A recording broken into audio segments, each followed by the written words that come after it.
হ্যাঁ স্যার, শুনতে জি স্যার। পাচ্ছি। আচ্ছা,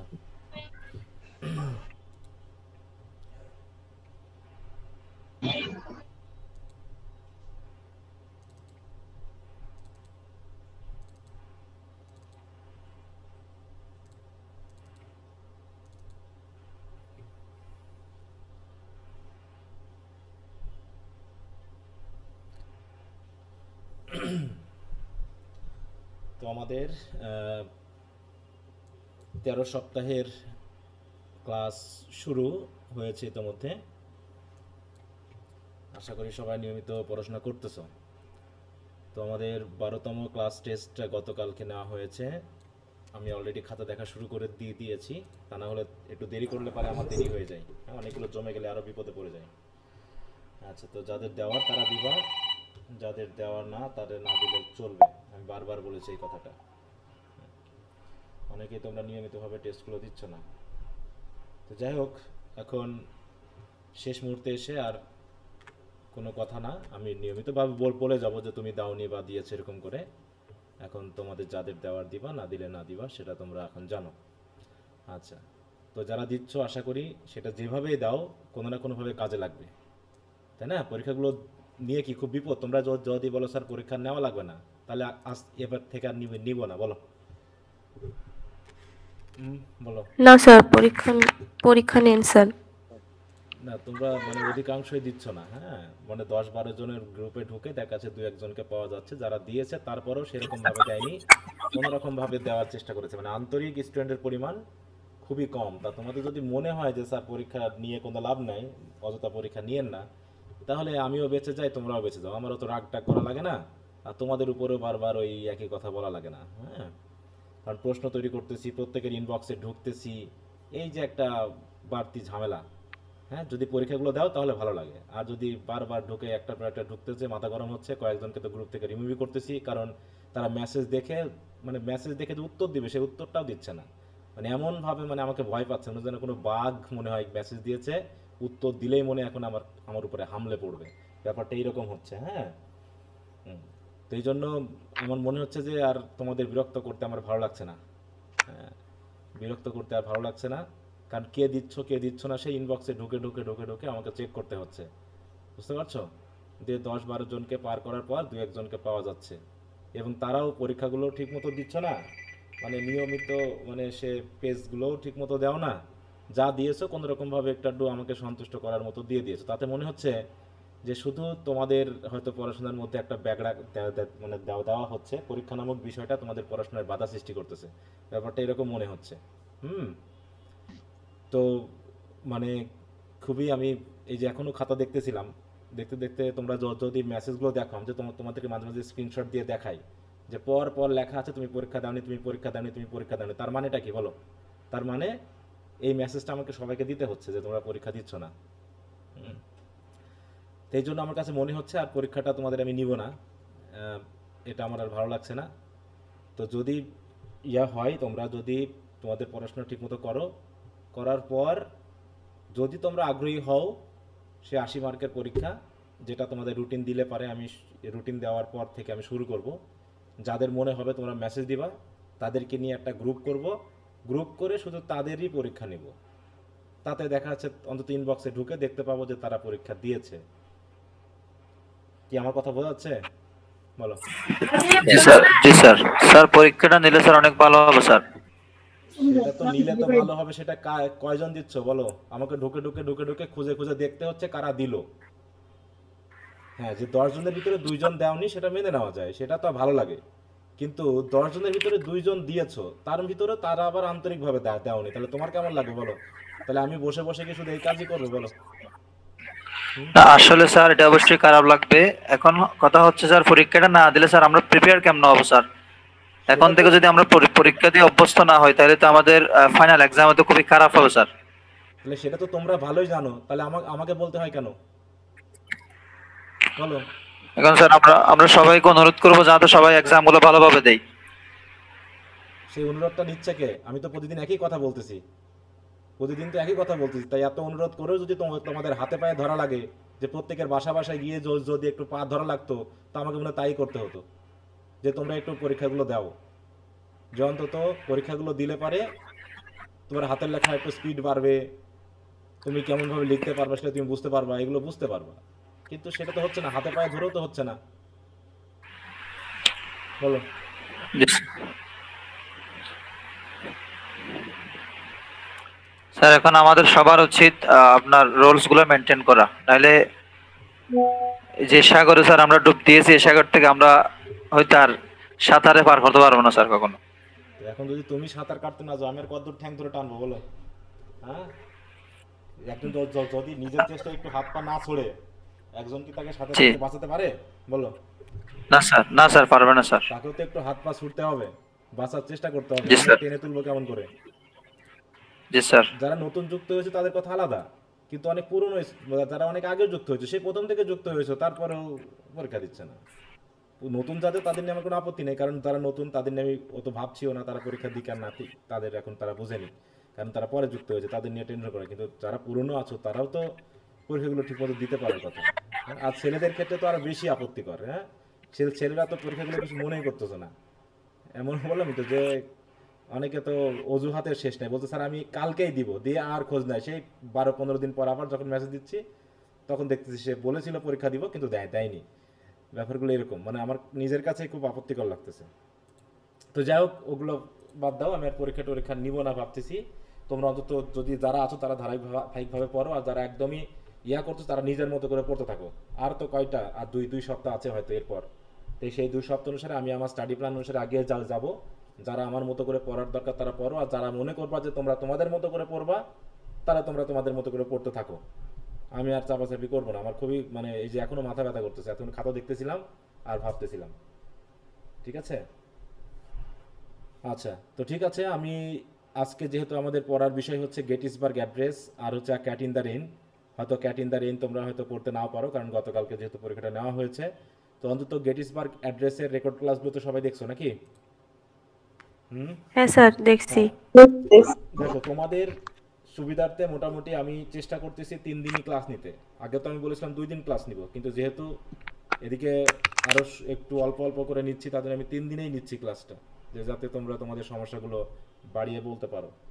কিন্তু তারপরেও তোমরা, আমি জানি না কি করতেছো। তো যাই হোক, তোমাদের মতো করে নিশ্চয়ই তোমরা পড়বা, কারণ তো তোমাদের ভালো তোমরা নিশ্চয়ই বোঝো। হ্যাঁ, এইটা। আর আর যদি পরীক্ষাটা নিতেই হয়, আমি খাতা দেখতে পারবো না, খাতা দেখবো একবারে ফাইনাল। তোমরা তাহলে তোমাদের মতো করে পরীক্ষা দিয়ে তোমরা নিজেরাই যাচাই করো যে তোমরা পারতেছো কিনা, প্রশ্ন শেয়ার করে আমি দিয়ে দিব। ঠিক আছে? এই দুটার মধ্যে যে কোনো একটা, হয় আমি পরীক্ষা নিব না, আর নয় প্রশ্ন শেয়ার করে দিব, তোমরা তোমাদের মতো পরীক্ষা দিবে।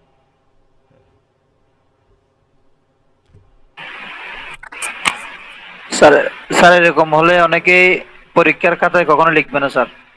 সেটা না লিখলে আর কি করে বল বলো? যদি কেউ না লিখে, নিজের ভালোই অনার্স লেভেলে এসেও যদি না বুঝো, তাহলে আর তাহলে আর কখন বুঝা বলো?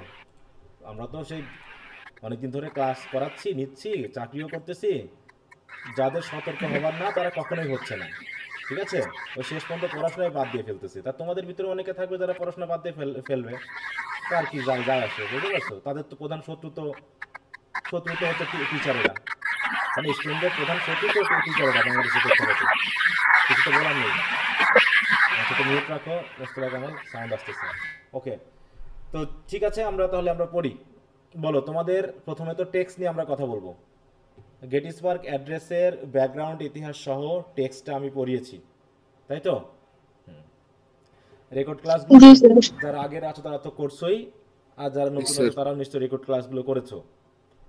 তাহলে প্রথমে ব্যাকগ্রাউন্ড বিষয়টা তো আমরা জেনেছি। টেক্সট পড়ার আগে আমাদের কিছু কিছু ব্যাকগ্রাউন্ড বিষয় মানে জানা লাগছে আর কি।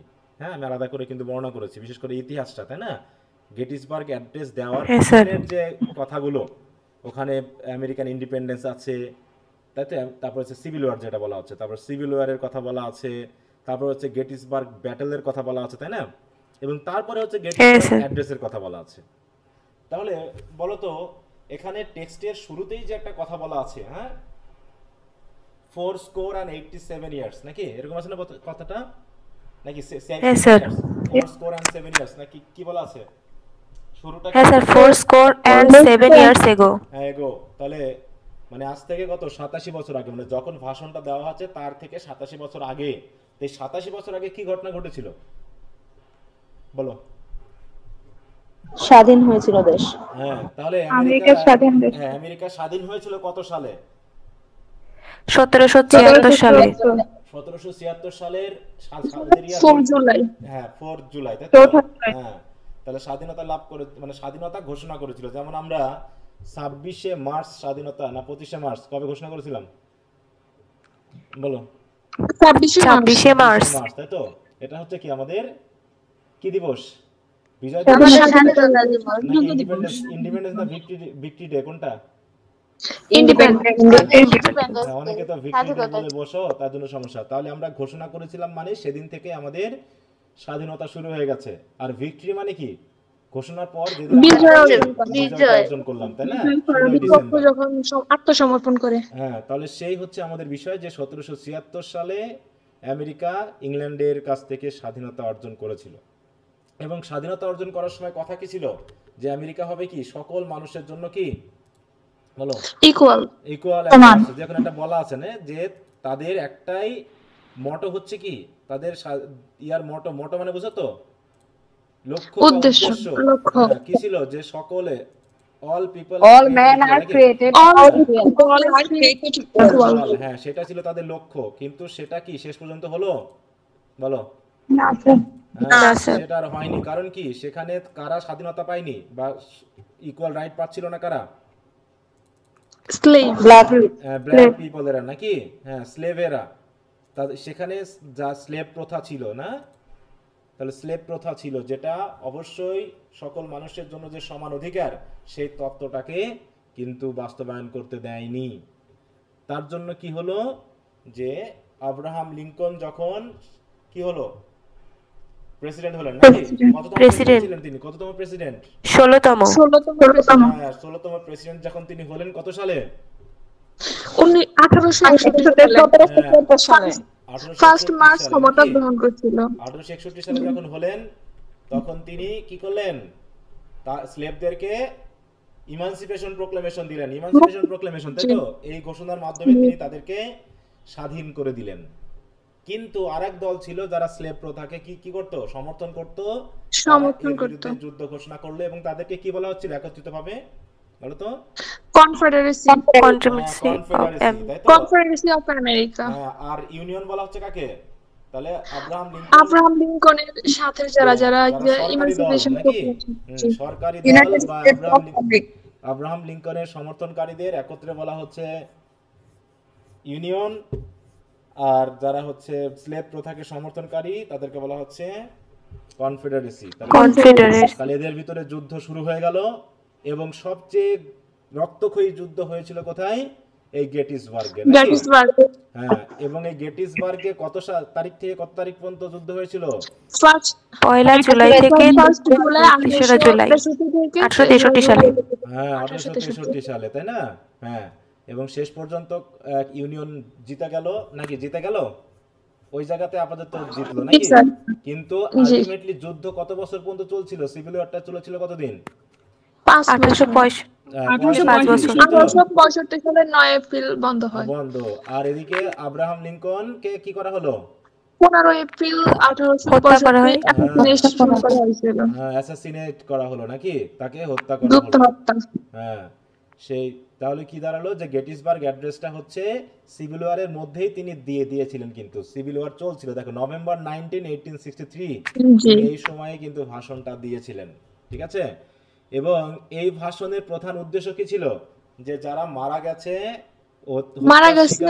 তাদেরকে কি করা? সম্মান জানানো নাকি? সম্মান জানানো এবং যারা এখনো বেঁচে আছে ইউনিয়নকে রিফর্ম করা। হ্যাঁ, এবং যারা এখনো বেঁচে আছে তাদেরকে মনে করিয়ে দেওয়া কি বিষয়ে বলো? যে আমাদের দায়িত্ব কি, তাই না? দায়িত্ব, যে আমাদের দায়িত্ব কি সেগুলোকে মনে করিয়ে আনফিনিশড ওয়ার্ক সম্পর্কে বলা। হ্যাঁ, তো যাই হোক এভাবে তিনি ভাষণটা দিলেন এবং ভাষণটা নিশ্চয়ই তোমরা পড়েছো। হ্যাঁ জি স্যার। আর এই যে বিশেষ করে আমেরিকান সিভিল ওয়ারের ব্যাটল অফ গেটিসবার্গ এই জায়গায় যে বিষয়টা আমি পড়িয়ে দিয়েছি কোন কোন দেশগুলো পক্ষে ছিল কোন কোন দেশগুলো বিপক্ষে ছিল, নিশ্চয়ই সেগুলো পড়েছো, তাই না? হ্যাঁ জি স্যার। দেখো কনফেডারেসির প্রেসিডেন্ট কে ছিলেন? জেফারসন ডেভিস ছিলেন কি তৎসময়ের কনফেডারেসির প্রভিশনাল প্রেসিডেন্ট। প্রেসিডেন্ট। হ্যাঁ, এবং আহ, যুদ্ধ জিতে গেল। এবং এইখানে বিশেষ করে গ্যাটিসবার্গ অ্যাড্রেসের উদ্দেশ্য আছে ছিল কি গেটিসবার্গের একটা জায়গাকে কি হিসাবে সেমিট্রি হিসাবে নাকি সেমিট্রি হিসাবে ঘোষণা করা, বিশেষ করে যারা মারা গেছে তাদের লাস্ট কি বলা হয়েছে এখানে মনুমেন্ট হিসেবে এই জায়গায় বলা হয়েছে নাকি তাদেরকে কি করা বলো রেস্টিং প্লেস হিসাবে এটাকে দেওয়া না final resting place. Final resting place এই যে যে তিনি চাইলেন এখানে কি পোরশন অফ দ্যাট ফিল্ড যে ওই ফিল্ডের কিছু অংশকে রেস্টিং প্লেস হিসেবে দেওয়া হবে যারা অলরেডি কি হচ্ছে জাতির উদ্দেশ্যে তাদের জীবন বিলিয়ে দিয়েছে যাতে জাতি টিকে থাকে এইভাবে দিয়েছে। তারপরে তিনি বলেছেন যে আমাদের দায়িত্বগুলো কি নাকি আমাদের দায়িত্ব কি বলো যে তাদের আনফিনিশড ওয়ার্ককে কি করা তাদের যে আত্মত্যাগ ওই আত্মত্যাগকে সম্মান জানানো এবং তারা নিজেদের পরিবেশ গঠন করা আত্মত্যাগ করেছে সে আত্মত্যাগ তারা কেন করেছে সেই কাজগুলোকে তারা তো সফল করে যায়নি তাই তো তারা বরং আমাদের সামনে এগিয়ে দিয়ে গেছে যে এই কাজগুলো আমাদের করা উচিত তাদের আত্মহতির মাধ্যমে বলে গেছে যে এই কাজগুলো করা উচিত। এখন আমাদের কাজ হচ্ছে ওইভাবে তাদের জন্য আমাদের তাই তো জীবন দিয়ে হলেও তাদের রক্ত যেন বৃথা না যায় এই যে বলছি না যে তারা তাদের মৃত্যু যেন কি না হয় বৃথা না যায় সেই জন্য প্রতিজ্ঞা করা এবং সেই উদ্দেশ্যে কাজ করা। আর সবচেয়ে বড় উদ্দেশ্য কি গণতন্ত্র নামক যে ব্যাপারটা সেটাকে কি করা বলো প্রতিষ্ঠিত করা না যে আন্ডার গড বলছে কি under god this nation shall have a new birth of freedom. New birth of freedom মানে কি একবার তো স্বাধীনতা পেয়েছে 1776 সালে কিন্তু এখন নিগ্রোদের স্বাধীনতার মাধ্যমে আমরা যেন নতুন করে প্রমাণ করতে পারি আমার দেশ নতুন করে যেন স্বাধীন হয়েছে। যেমন আমরা বলে থাকি কি আমাদের জুলাই বিপ্লবকে কি বলা হচ্ছে এই যে গত বছরে যে জুলাই বিপ্লব হয়েছিল এটাকে কি বলছি আমরা নতুন করে স্বাধীনতা অর্জন করা নাকি আমরা নতুন করে স্বাধীন হয়েছি স্বৈরাচারের বিরুদ্ধে ব্যাপারটা এরকম বলি। ঠিক ওইরকম ভাবে এখানেও আমেরিকারও দেখা যাচ্ছে 1776 সালে মানে প্রায় 100 বছর আগেও স্বাধীনতা অর্জন করলেও অরিজিনাল স্বাধীনতা সকল মানুষ পায়নি। সেই স্বাধীনতা দান করার জন্য নতুন করে একটা যেন যুদ্ধ হলো সেটাও চলেছে প্রায় 5 বছর ঠিক আছে। তো সেই 5 বছর ধরে চলা যুদ্ধে শেষ পর্যন্ত স্লেভরা কিন্তু স্বাধীনতা অর্জনের দিকে এগিয়ে গেলেও পূর্ণাঙ্গ স্বাধীনতা কিন্তু অর্জন করতে পারেনি যেটা আমরা মার্টিন লুথার কিং জুনিয়রের আই হ্যাভ এ ড্রিম যখন পড়েছি তখন বুঝতে পেরেছি না যে তারও 100 বছর চলে গেছে 1863 ওদিকে আবার 1963 সালে তিনি ব্ল্যাকরা কিন্তু তাদের পূর্ণাঙ্গ অধিকার পায়নি স্লেভরা কিন্তু তাদের অধিকার পায়নি তাই না। মানুষ আসলে সবাই কি মানুষ কখনোই মানুষের কল্যাণ চায় না এটা সবাই মনে রাখতে হবে যে মানুষ কখনোই মানুষের কল্যাণ চায় না ততটুকু চাই যতটুকু তার স্বার্থের জন্য একজন মানুষকে আমরা ততটুকুই হেল্প করি যতটুকু আমার স্বার্থের সাথে যাবে যতটুকু আমার স্বার্থের উদ্দেশ্যে মিলবে তার থেকে বেশি আমরা কখনোই হেল্প করি না। আমরা একজনকে স্বাধীনতা ততটুকুই দিব যতটুকু পর্যন্ত সে আমার কাজে লাগবে তার থেকে বেশি কিন্তু আমরা দিই না। মূলত আমরা মানুষকে সবসময় কি করি ডমিনেট করি। আসলে পৃথিবীর নিয়মটাই এরকম যে আমরা সবাই আসলে সবার উপরে নির্ভর করে বেঁচে আছি। কেউ কাউকে সাহায্য করার জন্য নেই বরং নিজের জীবনটাকে যে কোনোভাবে বাঁচিয়ে রাখার জন্যই আমরা আছি। এই জন্য পৃথিবীতে কি যখন একটা ছাগল একটা ঘাস খাচ্ছে তখন কি ঘাস জীবিত না মৃত সে কষ্ট পাবে কি পাবে না ছাগল কি খেয়াল করতেছে বলো তো না স্যার ছাগল খেয়াল করছে না। কিভাবে আমরা যখন আবার ছাগলকে কাটতেছি খাওয়ার জন্য তখন সেটাও আমরা খেয়াল করছি না ছাগলের ব্যথা লাগছে না কষ্ট লাগতেছে আমরা মোটামুটি রান্না বান্না করে খুব মজা করে খেয়ে নিচ্ছি নাকি এরকম ভাবেই এক প্রাণী আর এক প্রাণীর উপর ডিপেন্ডেন্ট মানুষও তেমনি যে আমরা একদিনের উপর ডিপেন্ড করে আমরা আমাদের স্বার্থকে উদ্ধার করে নিচ্ছি এটাই। এখানে শিক্ষিত অশিক্ষিত ধার্মিক অধার্মিক বলে আসলে কিচ্ছু নাই বুঝতে পারছো সবাই সবার উপর ডিপেন্ড করে আমরা চলছি সবকিছু কি আমাদের স্বার্থের উদ্দেশ্যে চলে। আমরা ধর্মের ততটুকু মান্য করি যতটুকু আমাদের স্বার্থের সাথে মিলে যায় যতটুকু না মিলে ততটুকু আমরা তার বিরুদ্ধে কথা বলি ধর্মের সেইটুকুর বিরুদ্ধে কথা বলি যতটুকু আমাদের স্বার্থে মিলছে না ঠিক আছে। আমরা সবই জানি কিন্তু এমন ভাব করি যেন আমরা কিছুই জানি না। তো যাই হোক তাই বলতেছে যে সবচেয়ে বড় বিষয় হলো দেখো গণতন্ত্রের একটা বড় সংজ্ঞা কি এখানে যে government of the people by the people and for the people এর মিনিং কি জানো প্রথমটা কি গভর্নমেন্ট অফ দ্য পিপল মানে কি জনগণের সরকার জনগণের দ্বারা এবং জনগণের জন্য জনগণের দ্বারা নির্বাচিত সরকার ফর দ্য পিপল মানে কি জনগণের জন্য তার মানে সবই জনগণ তাহলে জনগণের স্যার এই সংজ্ঞাটা কে দিছিল সেটা কি থিওডর পার্কার হবে আপনি বলো। তো ভিডিওতে বলেননি হ্যাঁ বলো। সেই যে সংজ্ঞাটা আপনি তো ভিডিওতে বললেন না যে এটা কে দিয়েছিল, তো এটা এই যে বইয়ের এক জায়গা আছে স্যার, জেনেসিস অফ গেটিসবার্গ অ্যাড্রেসের ওখানে আছে থিওডর পার্কার দ্য হ্যাঁ তা নোটেড সেটাই, মিনিস্টার ডিফাইন ডেমোক্রেসি, তো তো ওইটাতে হবে। সেটাই হ্যাঁ সেটাই। এটা তো আর ওর ওর কথা না, এটা তো আর আব্রাহাম লিঙ্কনের কথা না, এটা আব্রাহাম লিঙ্কনের কথা না, স্যার কিন্তু আব্রাহাম গুগলে সব জায়গায় আব্রাহাম লিঙ্কনের এটা বইলা চালাই দিছে। এটা ভুল করা হয়েছে। হ্যাঁ গুগলে সার্চ দিলে তো ওনারটাই আসছে, কারণ এখানে যে আব্রাহাম লিঙ্কন, কারণ তাই। গুগল তো এছাড়া খুঁজে পাবে না, ওইটা গুগলে তো থাকতে হবে। গুগল ততটুকুই দেয় যতটুকু তার আন্ডারে আছে। ইনপুট দেওয়া হয় হ্যাঁ, তাকে। তো এখন এই গেটিসবার্গ অ্যাড্রেসটা ইনপুট দেওয়া আছে, সে ওইটুকু ধরে বেঁধে তোমার সামনে এনে দিয়ে দিচ্ছে। বুঝতে পারছো? এটা তো সাপোর্ট করতেছে, বলতেছে কি এই তত্ত্বটা অলরেডি পরিচিত আছে, এই তত্ত্বটা অলরেডি চলে। তিনি বলতেছেন এটা যেন পৃথিবী থেকে কিনা হয়, এই ধারণাটা যেন পৃথিবী থেকে ধ্বংস না হয়ে যায়। না হয়। ঠিক আছে তো? হ্যাঁ, তো এই জন্য তোমাদের বইয়ে তো কথাটা দেওয়াই আছে, আছে না? হুম। এবং তিনি কি ছিলেন? তিনি কিন্তু একজন রাজনীতিবিদ ছিলেন না। হ্যাঁ, তিনি কি রাজনীতিবিদ ছিলেন যিনি এটা দিয়েছেন তত্ত্বটা? দেখো তো। নোটেড মিনিস্টার তাই দেওয়া আছে স্যার, হ্যাঁ, মিনিস্টার দ্য মানে কি? Noted minister. মিনিস্টার মানে কি? বলো, মিনিস্টার মানে কি?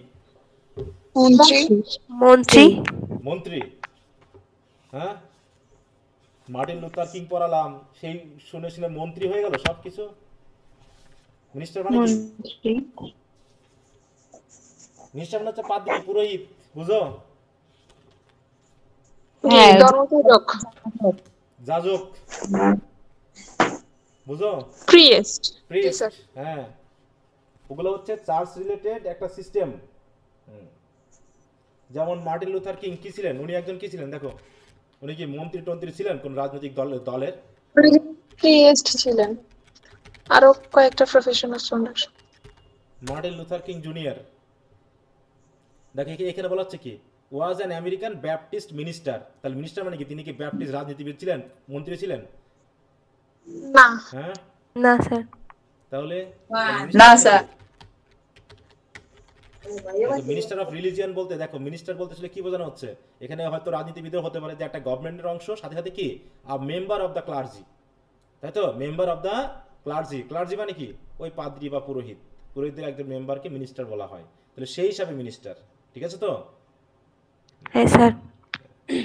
তো তিনি হচ্ছেন কি একজন নোটেড মিনিস্টার, তিনি এটা বলেছেন। দেখো তার সংজ্ঞাটা কি ছিল? Theodore Parker. দেখো রেভারেন্ড, আর একটা জিনিস হচ্ছে কি, এই রেভারেন্ড শব্দটা ওদের সামনে ইউজ করা হয়। রেভারেন্ড মানে হচ্ছে, এই রেভারেন্ড শব্দটা কখন ইউজ করা হয়? মিনিং দেখো,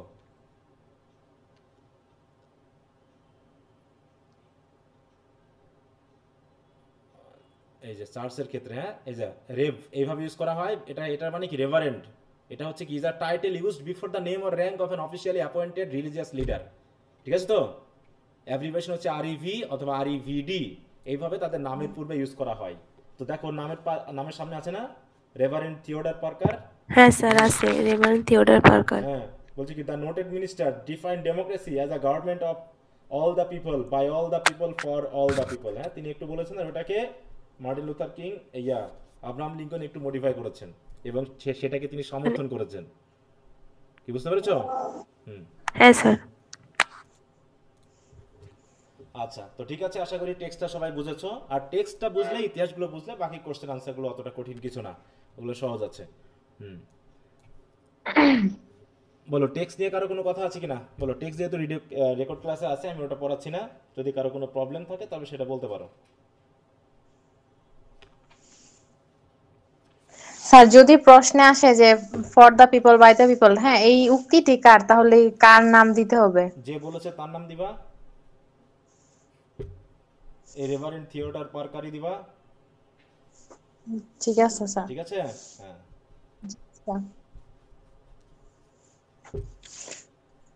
একটু এটা পড়ে নিও, এই যে জেনেসিস অফ গেটিসবার্গ অ্যাড্রেস বই থেকে একটু পড়ে নিও, তাহলে ওটা বুঝবা সবাই। হ্যাঁ, হ্যাঁ স্যার পড়ছি ওইটা। ওইটা আবার পড়ে নিও সবাই, বইয়ে তো আছেই।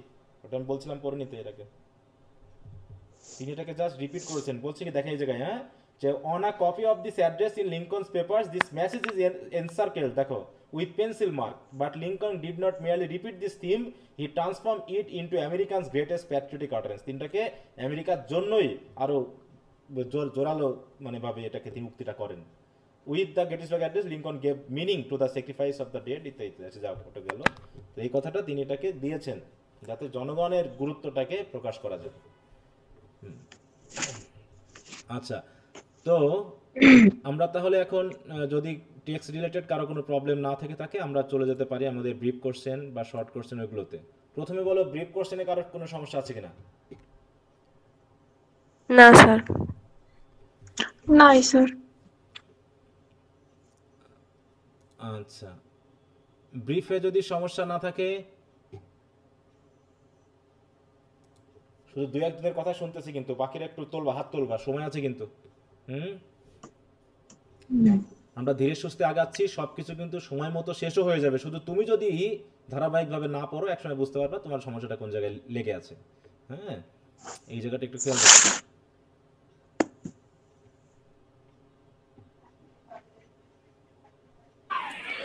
স্যার আমাদের ব্রিফ কোয়েশ্চনে তেমন সমস্যা না থাকলেও স্যার শর্ট এবং ব্রড কোয়েশ্চন নিয়ে একটু আলোচনা করতে হবে স্যার।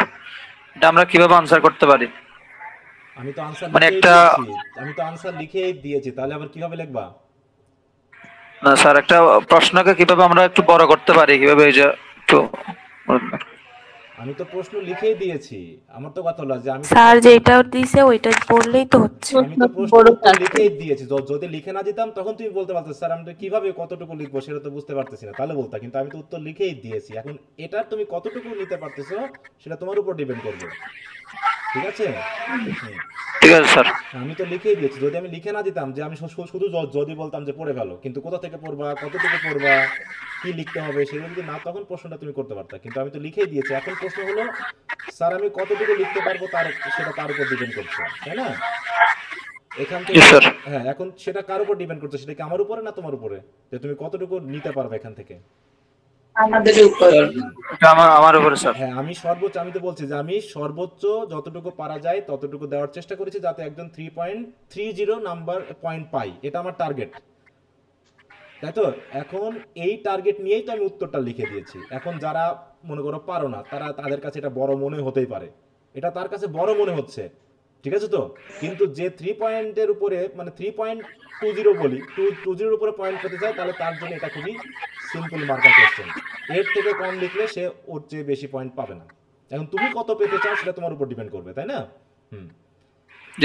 এখন তুমি যদি বলো স্যার উত্তরগুলো বড়, আর উত্তরগুলো বড় তো তোমার কাছে, কিন্তু যে হচ্ছে 3.50 যার টার্গেট, ঠিক আছে তো, তার কাছে তো এইটুকু উত্তর লিখলে হবে না। হ্যাঁ, তাহলে আমি কি সবার জন্য স্টেজ বাই স্টেজ আলাদা আলাদা কোশ্চেন আনসার করতে পারবো? বলো তো, বলো হবে? যে স্যার যারা 1 to 2 পয়েন্ট পেতে চায় তাদের জন্য একরকম উত্তর লিখে দিবেন, যারা 2.50 পেতে চায় তাদের জন্য একরকম উত্তর হবে, 2.80 যারা পেতে চায় তাদের রকম একরকম উত্তর হবে, যারা 3 পেতে চায় তাদের মতো একজন উত্তর হবে, 3.20 যারা পেতে চায় 3.50 তারা কি আমাকে কি স্টেজ বাই স্টেজ উত্তর লিখতে পারবো বা হবে কি এরকম?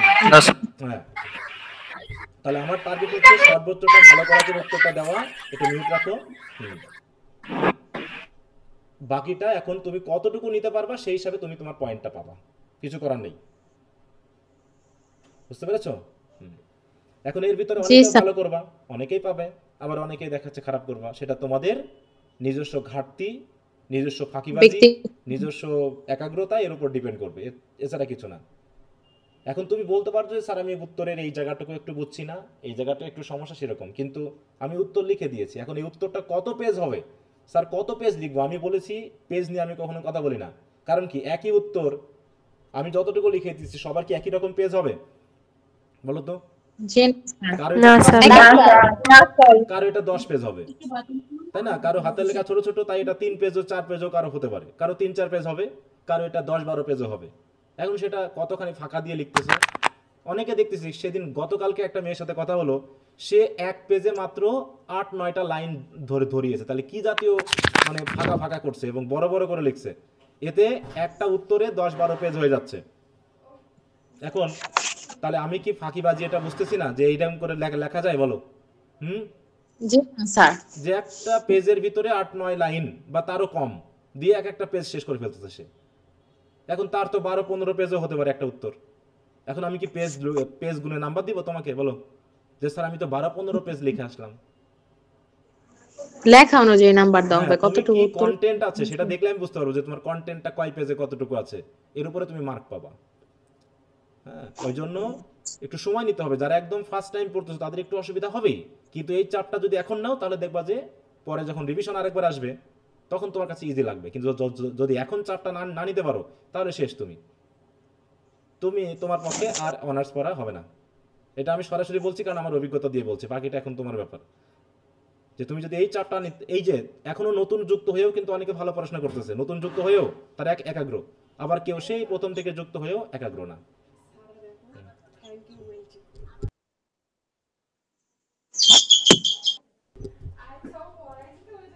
আচ্ছা,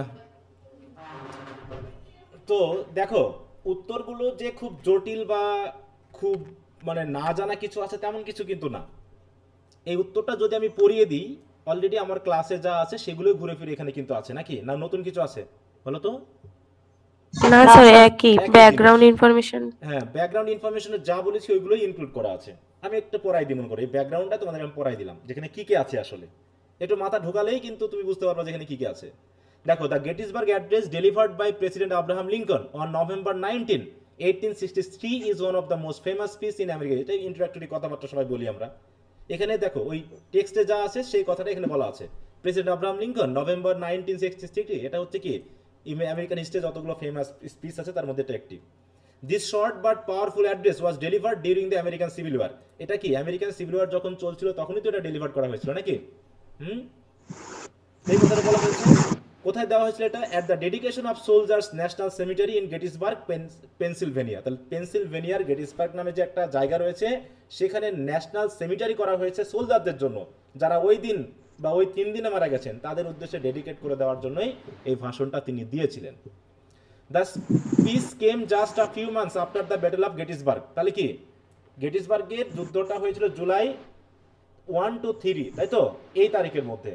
তাহলে তার থেকে নভেম্বর 19 কয়েক মাস পরে এই স্পিচটা দেওয়া হয়েছিল, তাই তো?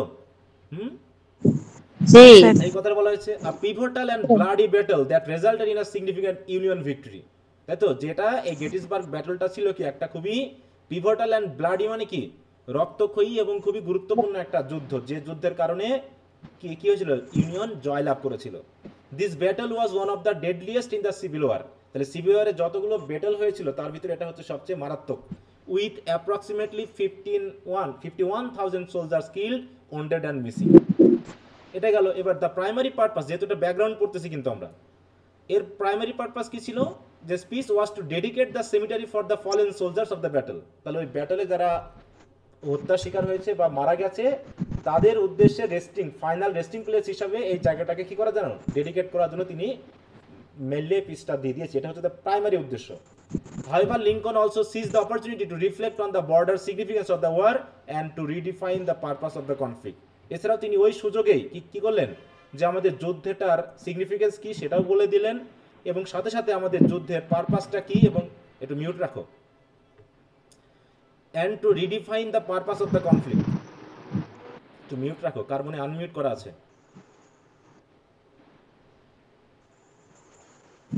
তাওসিফ আহমেদ।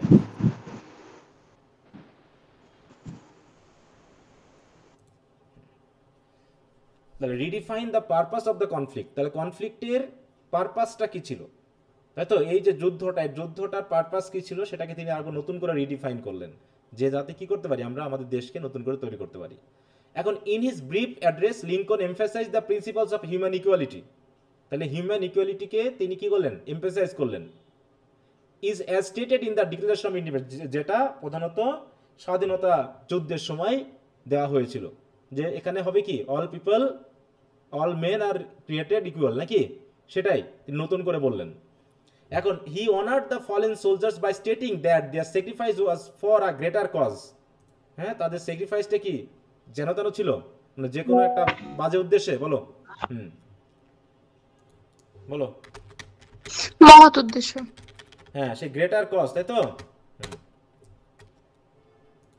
সেটা এখানে বলা হয়েছে, যেটা গ্রেটার কজে ছিল। আর গ্রেটার কজটা কি ছিল? Preserving a nation dedicated to freedom and equality. অতএব এই দেশটাকে কি করে রাখতে হবে? প্রিজার্ভ করে রাখতে হবে যাতে দেশটা ফ্রিডম এবং ইকুয়ালিটি নিয়েই ডেডিকেটেড থাকে, যে আমরা যেন সকলের স্বাধীনতা এবং সমতার কথা বলি, এইটাই ছিল তাদের উদ্দেশ্য।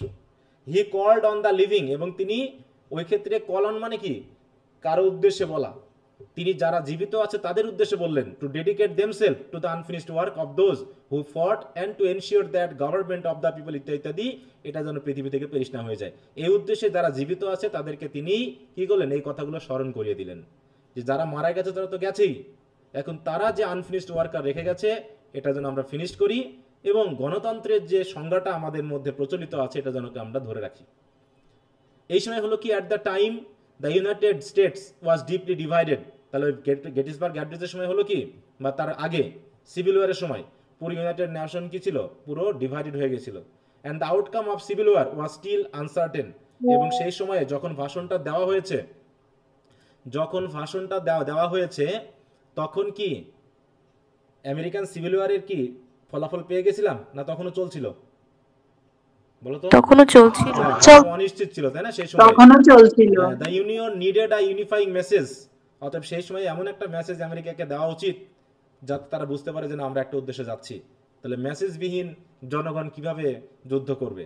That would strengthen the resolve of the northern states and reassure them for the war's purpose. এখন দেখো কারা মেইনলি এই কনফেডারেসি গঠন করেছিল, কোন দেশগুলো, সাউদার্ন অর নর্দার্ন, বলো তো? সাউদার্ন। হ্যাঁ, কোন দেশ? সাউদার্ন, যে 15টা কনফেডারেসির মধ্যে কারা ছিল অধিকাংশ ক্ষেত্রে, বলো কোন দেশীয়, মানে কোন অঞ্চলের, উত্তর আর দক্ষিণ অঞ্চলের? সাউদার্ন পার্ট, যেমন Mississippi, Georgia, Tennessee, Pennsylvania. Northern স্টেটগুলো ছিল কি, নর্দার্ন স্টেটগুলো ইউনিয়নের পক্ষে ছিল, অতএব নর্দার্ন স্টেটগুলোকে তিনি বলে দিলেন যে 15টার ভিতরে প্রথম 10টা পক্ষে ছিল, পরে আরো 4টা গেছে পক্ষে। হ্যাঁ, তাহলে এইগুলো যাতে কি করতে পারে, দেশের জন্য ভালো মতো, মানে আমরা শক্তিশালী ভাবে আমাদের দৃঢ়তাকে নিয়ে কাজ করতে পারি। হ্যাঁ, স্ট্রেংথেন দ্য রিজলভ, হ্যাঁ, যে আমরা যুদ্ধে নেমেছি মানে যুদ্ধ আমরা শেষ দেখে ছাড়বো। All the initially receiving mixed reviews, হ্যাঁ, মিক্সড রিভিউস মানে কি, মিক্সড মানে কি, যেখানে ভালো মন্দ উভয় আছে। The Gettysburg address has since become a symbol of American ideals and a cornerstone of American political rhetoric. Its brevity and depth, brevity মানে কি, সংক্ষিপ্ততা। তাহলে ভাষণটা কি খুব বড় ছিল, বলো তো? না স্যার, না, 272 ওয়ার্ডের ছিল। 272 ওয়ার্ড, কিন্তু খুবই গভীর ছিল ভাষণটা। Have made it one of the most quoted and revered speeches in the history. হ্যাঁ, অতএব তার ব্রিভিটি অ্যান্ড ডেপথ এই স্পিচটাকে পৃথিবীর ইতিহাসে খুবই, মানে কি বলবো, মোস্ট কোটেড মানে কি, সবচেয়ে উল্লেখিত এবং সবচেয়ে মানে কি বলবো, জনপ্রিয় একটা ভাষণ হিসাবে একে রূপান্তরিত করেছিল। In just 272 words Lincoln manage to capture the essence of American experiment and to inspire future generation to strive for a more perfect nation. তো দেখো এখানে কি আছে, ওই কথাগুলোই ঘুরে ফিরে আছে, তাই না? যে কিছুটা ব্যাকগ্রাউন্ড ইতিহাস আর কিছুটা ওই ভাষণের মধ্যের কথা, এইটুকুকেই ঘুরিয়ে ফিরিয়ে তুমি এটা পড়তে যাও, ওই একই কথা আসবে নাকি, না ভিন্ন কথা আসবে এখানে, বলো? একই কথা স্যার, একই কথা, তুমি যেটাই পড়ো ওই একই কথা ঘুরে ফিরে আসবে। দেখেন বলছে আনফিনিশড টাস্ক কি, ওই ঘুরে ফিরে একই কথা, ঠিক আছে? হয়তো কিছু কথা একটু কম বেশি হবে, কিন্তু ঘুরে ফিরে সব একই কথা। একইভাবে দেখো লিঙ্কনের ডেমোক্রেসির সংজ্ঞা কি, ওই দেখো ঘুরে ফিরে ওই একই কথা আমরা বারবারই পাচ্ছি। অতএব একবার কোনোভাবে বেসিক জায়গাটা বুঝতে পারলে বাকি বিষয়গুলো কঠিন হবে না। আবার এই শর্ট কোশ্চেনে যেগুলো আছে, ব্রড কোশ্চেনে কি তার ভিন্ন কিছু আছে? না স্যার, একই, শুধু একটু সাইজ বড়। হ্যাঁ, এটাকে সাইজ বড় করতে হবে, কারণ কি ওখানে ডেসক্রিপশন আমার বড় থাকবে। ওই একই কথাকে আমরা একটু ইনিয়ে বিনিয়ে একটু বেশি করে বলবো, এই আর কি। দেখো এখানে ওই হিস্ট্রিক্যাল ব্যাকগ্রাউন্ড গতবার চলে এসেছে যেহেতু, এখন তোমরা এটা পড়তে পারো না পড়তে। আবার দেখো এই যে democracy is the best form of government, এটা প্রমাণ করতে হবে। এটা শর্টেও ছিল, ব্রডেও আছে। এই কোশ্চেনটা এবার তোমাদের জন্য গুরুত্বপূর্ণ, যদি আসে এখান থেকে কোনো কোশ্চেন তাহলে এটা আসার সম্ভাবনা আছে, ঠিক আছে? তো এখানেও দেখো আমাকে একটু বড় করতে হচ্ছে। আবার এখানে বড়টা কিভাবে করছি, ওই ইতিহাসটাকে আরো বেশি করে বর্ণনা করতে হচ্ছে, যে আমেরিকা 1776 সালে স্বাধীনতা অর্জন করেছিল। তাহলে দেখো আমাদের কোশ্চেন আনসারগুলো মেইন বিষয়টা কি শুধু টেক্সটের মধ্যে সীমাবদ্ধ, যেগুলো গল্পের ক্ষেত্রে হয়, বলো? না স্যার, হ্যাঁ, গল্পের ক্ষেত্রে দেখো গল্পে কিন্তু সব কথাগুলো টেক্সটের ভিতরেই, কিন্তু এই ইতিহাসমূলক যে কাহিনীগুলো আছে বা টেক্সটগুলো আছে, এখানে কিন্তু টেক্সট বাইরেও আমাকে কিন্তু ব্যাকগ্রাউন্ড ইতিহাস দিতে হবে। এবং এটা পুরোপুরি আমি যে ব্যাকগ্রাউন্ড ইতিহাসটা বর্ণনা করেছি সেটাই এখানে কোশ্চেন আকারে পুরোটা এসে গেছে। হ্যাঁ স্যার কোনটা বলছেন যে আসার সম্ভাবনা একটু বেশি নেটওয়ার্কের জন্য বুঝতে পারি নাই। 3 নম্বরের দ্বিতীয় নম্বরটা। 3 নম্বরেরটা আচ্ছা বলেছি। জি স্যার বুঝতে পারছি। এখন একটু মনোযোগ দিয়ে পড়তে থাকো, ঘুরে ফিরে সব একই জিনিস, বেসিক যার ক্লাসগুলো একটু ভালো করে পড়বা, ক্লাসগুলো আগে একটু ভালো করে খুবই মনোযোগের সহিত পড়বা, তারপরে বাকিটা আমরা দেখতে পারবো হচ্ছে কোশ্চেন আনসারে। স্যার বলো। স্যার আমি যখন রেকর্ড ক্লাস করি আর কি ওইটা তো ডাউনলোড করে করি, তখন আপনি যে ক্লাস করান ওইগুলো আর কি স্ক্রিন ব্লার দেখায়, স্ক্রিন দেখা যায় না। না দেখানোর কি আছে, মানে কি সমস্যা হচ্ছে, মানে ব্লার বলতে এগুলো এইগুলো না স্যার, ওই যে যেমন গেটিসবার্গ অ্যাড্রেসই আপনি আর কি এছাড়া গুগল থেকে যেগুলো আর কি পোয়েটের আর কি জীবনী সম্পর্কে যে পড়ান ওইগুলা আহ আর কি রেকর্ড শুনি আর ওইগুলো দেখি, তখন স্ক্রিনে আর কি দেখা যায় না, অস্পষ্ট দেখায়। সেটা হতে পারে নেটের জন্য হতে পারে, ঠিক আছে, তো এরকম তো হওয়ার কথা না, এটা নেটওয়ার্কের জন্য হতে পারে। হ্যাঁ নেটওয়ার্কের জন্য এরকম হয়। তাছাড়া তো সবার তো তাহলে এরকমটা হতো তাই না, যদি ক্লাসে সমস্যা থাকতো। হ্যাঁ তবে দু একটা ক্লাসে হয়তো একটু সমস্যা থাকতে পারে, কিন্তু সব যদি সবগুলো এরকম হয় তাহলে তোমার মোবাইলে বা নেটের কোনো একটা দুর্বলতার জন্য এরকমটা হচ্ছে, রেঞ্জের সমস্যার জন্য হচ্ছে, ঠিক আছে। জি স্যার। আচ্ছা, তো ব্রড কোশ্চেনগুলো কি এখনো পড়া হয়েছে না পড়োনি বলো? যদি না পড়ে থাকো তো না স্যার এখনো পড়ে পারিনি। যেহেতু কালকের ছিল পরীক্ষা ছিল, এই জন্য আমি করছি না, চাপাচ্ছি না বেশি, তবে শুধু শর্ট শেষ করছি। আচ্ছা তাহলে ক্যাট ইন দ্য রেইন আর গেটিসবার্গ অ্যাড্রেস এইটুকু নিয়ে আমরা মঙ্গলবারে ক্লাস নিব, ঠিক আছে, তো মঙ্গলবার সন্ধ্যা 7:30টায়। ওই সময়ের মধ্যে আশা করি সবাই পড়ে ফেলতে পারবা। আর আরেকটা বিষয় হলো, পরীক্ষাগুলো দেওয়ার জন্য দুটা টপিক যদি ঠিক মতো শেষ করে পারো, তাও সেগুলো তোমার পরীক্ষাগুলো দেওয়া উচিত। আর পরীক্ষাটা নিচ্ছি বলে তোমাদের মধ্যে একটা চাপ থাকবে, যারা অন্তত রেগুলার তারা একটা চাপে আছো বলে মনে হয়, এবং তারা পরীক্ষা নিয়ে অনেক ভালো হচ্ছে স্যার, পরীক্ষাগুলো দিচ্ছে এবং তারাই ভালো করবে। আমার দেখা মতে যারা নিয়মিত পরীক্ষাগুলো দেয় তারা কিন্তু ভালো করে, এটা তো আমরা নিচ্ছি প্রতিনিয়ত, তাই। এবং আমি খাতাগুলো তো দেখতেছি, আমার একটু দেরি করে হলেও কিন্তু আমি খাতাগুলো দেখতেছি এবং কমেন্ট করতেছি, কারো ভালো হচ্ছে বলতেছি, কারো বলছে এটা দিয়ে হবে না। এই কমেন্টগুলো তোমাকে তোমার বিষয়টা বুঝতে সাহায্য করবে। আর তুমি যদি কাউকে না দেখিয়েই শুধু লেখাপড়া করো, তুমি যে তোমার স্ট্যান্ডার্ড বুঝতে পারছো না যে তুমি আদৌ ভালো করবা কিনা, তোমার লেখাগুলো ভালো হচ্ছে কিনা। হ্যাঁ, এখন ওই জন্য বললাম যে এখন যারা নতুন আছো তারা হয়তো সবগুলোতে ভালো করবা না, কিন্তু তোমাদের একটা টার্গেট নিয়ে ফেলা উচিত যে আমরা এই 3টা বা 2টা বা 4টা সাবজেক্টের ভিতরে এইগুলোকে আমরা বেশি গুরুত্ব দিব, বাকিগুলো যদি ইমপ্রুভমেন্ট দেওয়া লাগে তো পরে ইমপ্রুভ দিব। এটা নিয়ে একদিন কথা বলবো আমি, সমস্যা না, কিন্তু এখনই বলতে চাচ্ছি না এই মুহূর্তে, কারণ এখন তোমরা একটু পড়তেছো। তারপরে তোমাদের বাংলা 2টা সাবজেক্টকে গুরুত্ব দিয়ে আরও যে কোনো ইংলিশ 2টাকে গুরুত্ব দিবা, দিয়ে ভালো করে নিবা। বাকিগুলো যদি সেকেন্ড ইয়ারে ইমপ্রুভ দিতে পারো যারা নতুন হয়েছে যুক্ত, কিন্তু যারা পুরনো আছো তাদের ক্ষেত্রে কিন্তু এই কথা আমি বলছি না। আর এই সময়ে যুক্ত হয়েও অনেকে ভালো রেজাল্ট করবে, এই সময়ে যুক্ত হয়েও। আবার কেউ আছো প্রথম থেকে যুক্ত থেকেও ভালো রেজাল্ট করতে পারবে না, শুধুমাত্র একাগ্রতার জন্য। আর ইংরেজি নিয়ে পড়তেছো, এটা মাথায় রেখো যে তোমরা পড়তেছো ইংরেজি নিয়ে, অন্য সাবজেক্ট না যে বানিয়ে সানিয়ে যা খুশি এটা লিখে আসবা অমনি পরীক্ষায় মার্ক এসে যাবে। হ্যাঁ, সেটা অন্য সাবজেক্ট হলে হতে পারতো, যেগুলো বাংলা লিখতে হয়, কিন্তু এগুলো ইংরেজি। আর ফার্স্ট ইয়ারে সেকেন্ড ইয়ারে যারা 3.20 উপরে পয়েন্ট না রাখতে পারবে তাদের আলটিমেটলি ফার্স্ট ক্লাস আসবে না, ঠিক আছে। অতএব ফার্স্ট ইয়ার এবং সেকেন্ড ইয়ার হচ্ছে খুবই গুরুত্বপূর্ণ সময়।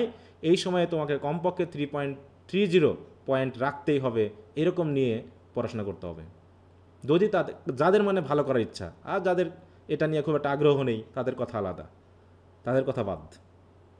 কিন্তু যারা আসলেই পড়াশোনা করতে চাচ্ছ তাদের টার্গেট হলো ফার্স্ট ইয়ার সেকেন্ড ইয়ারে, যেহেতু বাংলা 2টা সাবজেক্ট আছে, বাংলা 2টা সাবজেক্টকে একটু বেশি করে গুরুত্ব দেওয়া, কারণ এইগুলো তোমার পয়েন্ট তুলতে সাহায্য করবে।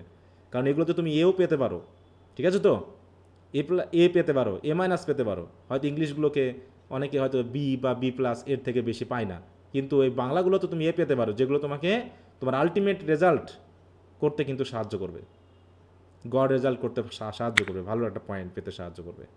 এই জন্য এই বাংলা সাবজেক্টগুলোকেও কিন্তু মিস করো না, যেহেতু আমি এগুলো তোমাদের সহায় মানে নিচ্ছি।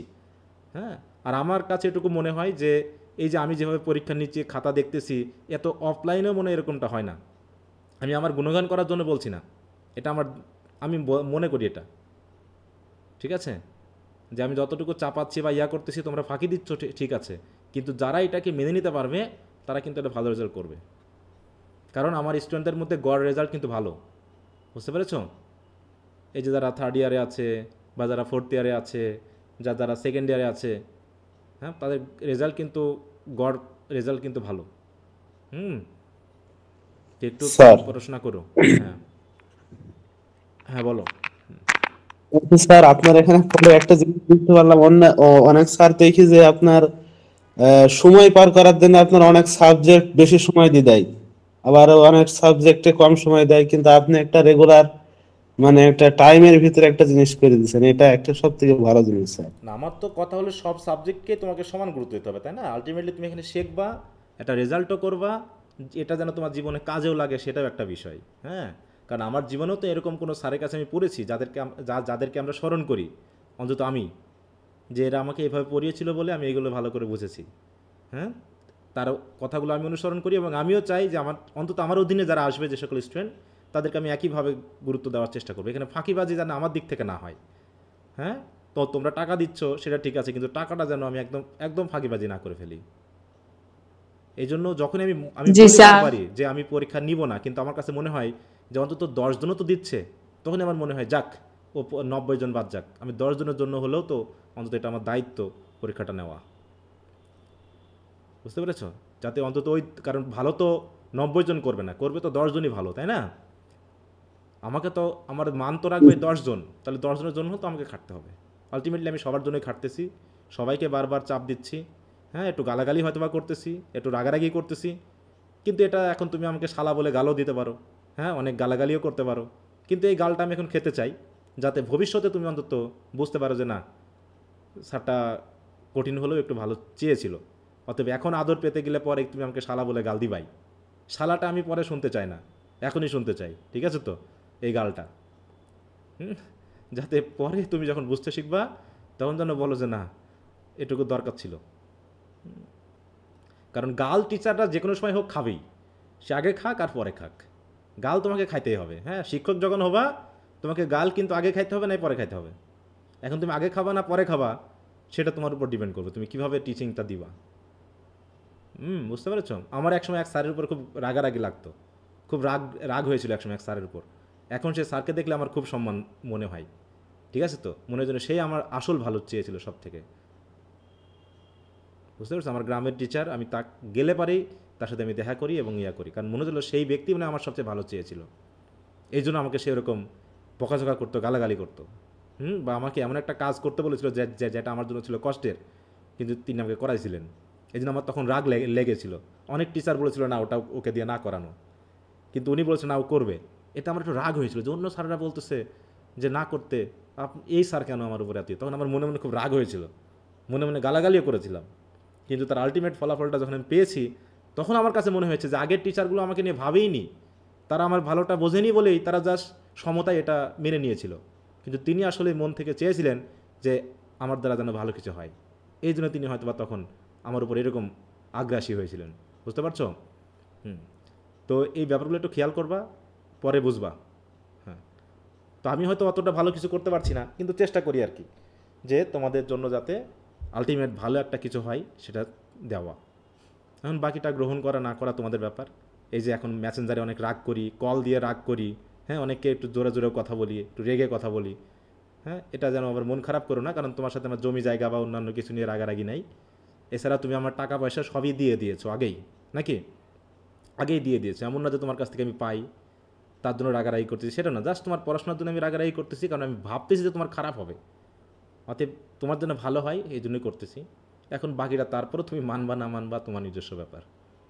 হ্যাঁ, ওকে, তো ঠিক আছে, আজকে আর বেশি কথা বলবো না, তাহলে তোমরা বরং পড়তে থাকো। যেটুকু বললাম একটু মেনে নাও, 8-10 ঘন্টা দিনে পড়াশোনা করো, এই তো আর 3-4 মাস, একটা ভালো রেজাল্ট পেলে দেখবা যে পড়ার আগ্রহটা অনেক বেড়ে যাবে, আরও পড়তে ইচ্ছা করবে। আর একবার খারাপ হয়ে গেলে তুমি আর উঠাতে পারবে না, কঠিন হয়ে যাবে ওঠা। তুমি ভাবতেছো ফার্স্ট ইয়ারটা সেকেন্ড ইয়ারটা থার্ড ইয়ারে গিয়ে ইমপ্রুভ দিয়ে ইয়া করবো, কঠিন হয়ে যায় ওটা নিয়ন্ত্রণ করা। স্যার একটা কথা বলি। বলো। স্যার আমি হচ্ছে যে পোয়েট্রি আর প্রোজ এগুলো আপনি এখন পড়াইতেছেন না, আমি নতুন জয়েন হয়েছি তো এইগুলাই শুধু পড়তেছি। তো বাকি যে সাবজেক্ট 4টা যেগুলো আছে স্যার ওইগুলা কিভাবে পড়বো, কোন কোন জায়গা থেকে পড়বো বা কোনটা পড়বো বুঝতে পারতেছি না, এটা যদি একটু বলতেন। এখন বললামই তো যে তুমি কতটুকু এখন খেতে পারবা সেটা তোমার উপর ডিপেন্ড করবে। তুমি যখন প্রোজ পড়তেছো তাহলে প্রোজটাকে ভালো করে পড়ো, তুমি ভুলে যাও যে পোয়েট্রি এবং রাইটিং বলে কোনো সাবজেক্ট আছে, ঠিক আছে? তো আর যদি মনে হয় যে না আমি স্যারের এই প্রোজের এই বিষয়টা পড়ার পাশাপাশি আরেকটা টপিককে আমি নিতে পারবো, তাহলে তুমি একটা সহজ টপিক নিয়ে নাও, যেটা হতে পারে রাইটিং স্কিলস বা হতে পারে পোয়েট্রি। কিন্তু যাতে সবগুলো একসাথে পড়তে গিয়ে যে কোনোটাই হচ্ছে না এমন যেন না হয়। স্যার আমি শুধু পোয়েট্রি আর প্রোজ এই দুইটাই মানে বেশি পড়ছি, আর বাকি রিডিং রাইটিং ওটা বলতে গেলে মানে পড়ি নাই, মানে এরকম হয়েছে। তাহলে পরে পড়বা, আগে এটা শেষ করো। আমাদের তো 18 তারিখ পর্যন্ত শেষ হয়ে যাবে, তাই না? তারপরে এর ভিতরে চেষ্টা করবো যে আমি 8-10 ঘন্টা, যে আমি তুমি আমার সাবজেক্ট পড়বা হয়তো দিনে 5 ঘন্টা, বাকি 3 ঘন্টা তুমি হয়তো পোয়েট্রি পড়লা, এইভাবে কভার করে নাও। কারণ পোয়েট্রি নিয়ে তো আমার চাপাচাপি নাই, প্রোজ নিয়ে চাপাচাপি। তাহলে প্রোজটাতে একটু সময় দাও, আর পোয়েট্রিটাকে তুমি ভিডিও ক্লাসগুলো দেখে প্রশ্নগুলো একটু পড়ে নাও। দিয়ে ওটা যখন শেষ হয়ে যাবে তারপর তুমি রাইটিং আর রিডিং ধরবা, এভাবে করে আগাও। যেহেতু তুমি দেরিতে শুরু করেছো মানেই তোমাকে চাপ নিতেই হবে। হয়তো কয়েকটা সাবজেক্ট তোমাকে একদম এড়িয়ে যেতে হবে, যে না এগুলোকে আমি পরে আবার যখন সেকেন্ড ইয়ারে উঠবো তখন দেখবো। এখন যদি তুমি সবগুলো সমানভাবে নিতে চাও তোমার সবগুলো খারাপ হয়ে যাবে, ঠিক আছে? অতএব যখন যেটা পড়বা তখন সেটাকে বুঝে ভালো করে পড়ো, এছাড়া কিছু করার নেই আর। কারণ তুমি অলরেডি বিষ খেয়ে ফেলেছো, এখন হয় তোমাকে ডাক্তারখানায় গিয়ে বিষ তুলতে হবে, এবং বিষ তুললেও বিষ খাওয়ার ইফেক্টটা কিন্তু আজীবন থাকে কিনা বলো? আজীবন থাকবে তোমার শরীরে। তো এরকম যে ক্ষতিটা তুমি করে ফেলেছো এটা অপূরণীয় একটা ক্ষতি, এটা পুরোপুরি পূরণ করা সম্ভব না। তবে তুমি যদি এখন দিনে 8-10 ঘন্টা সময় দিয়ে পূরণ করতে পারো তাহলে হয়তো বা সেটা তুমি কিছুটা কাভার করতে পারবে, যেটা তোমাকে পরবর্তীতে একটা ভালো ফলাফল দিতে পারে। একদম যে সময় শেষ হয়ে গেছে তা না, কারণ এখনও তুমি জুলাই, আগস্ট, সেপ্টেম্বর, তাই তো? কারণ জুন তো শেষের দিকে, জুলাই, আগস্ট মোটামুটি মনে করো যে জুলাইয়ের মধ্যে আমাদের হিসেবে তুমি হাতে আরও 1-1.5 মাস পাবা। ওই 1-1.5 মাসে তুমি তোমার মতো করে পড়ে নিও, ঠিক আছে তো? এবং যে সাবজেক্ট দুটো তোমার কাছে কঠিন মনে হবে সেগুলোকে তুমি একটু কম পড়ো এখন দরকার হলে, যেগুলো সহজ মনে হবে সেগুলো একটু বেশি পড়ে সেই জায়গাগুলোতে যাতে ভালো মার্ক পেয়ে যাও, আর এগুলোতে তুমি অ্যাটেন্ড করে আসো। দরকার হলে ফেল করে যাও, তাতে সমস্যা নেই, কারণ 3টাতে পাস করলে তুমি প্রমোটেড হবা, ঠিক আছে? অতএব C+-এর উপরে পাইলে কিন্তু তুমি আর ইমপ্রুভ দিতে পারবে না। তার মানে এমনভাবে লিখে এসো না যে তুমি যাতে পরবর্তীতে C+ বা হচ্ছে এমন জায়গায় পেয়ে যাও যে তুমি আর ইমপ্রুভ দিতে পারতেছো। ইমপ্রুভ দেওয়াটা কিন্তু খারাপ না, ইমপ্রুভ দেওয়াটা খারাপ না, কিন্তু দয়া করে সবগুলো যেন ইমপ্রুভের মতো পয়েন্ট না আসে। যদি এখন সবগুলো গড়ে C+ আসে, ইমপ্রুভ তো দেওয়া যায় 2টাতে, তাহলে তোমার আলটিমেট রেজাল্ট কি খারাপ হয়ে গেল না? বলো। অতএব একটা তুমি D পাও তাতে সমস্যা না, কিন্তু আরেকটা যেন তুমি B বা B+ পাও, এরকম করে পড়াশোনা করো, যাতে ওইগুলো আর তোমার ইমপ্রুভ দেওয়া না লাগে, যাতে এইগুলো পরবর্তীতে ইমপ্রুভ দিয়ে তুমি যেন উপরে উঠাতে পারো। আচ্ছা, এগুলো নিয়ে আমি একদিন পুরো একটা ক্লাস নিব, একটা কথা বলবো, সেটা পরে। এখন যেহেতু আমাদের সময়টা ওইভাবে আসছে না, ওইটা নিয়েই যে তোমাদের যারা নতুন তাদের এখন কী করা উচিত, কীভাবে পড়াশোনা করা উচিত সেটা আমি নিয়ে আলোচনা করবো, সমস্যা নেই। আচ্ছা তো ঠিক আছে, তো সবাই ভালো থাকো, আর সময় নষ্ট করাবো না, বরং পড়তে থাকো। মঙ্গলবারে আবার ক্লাস নেওয়া হবে। ওকে, আসসালামু আলাইকুম। আসসালামু আলাইকুম স্যার। ওয়ালাইকুম আসসালাম।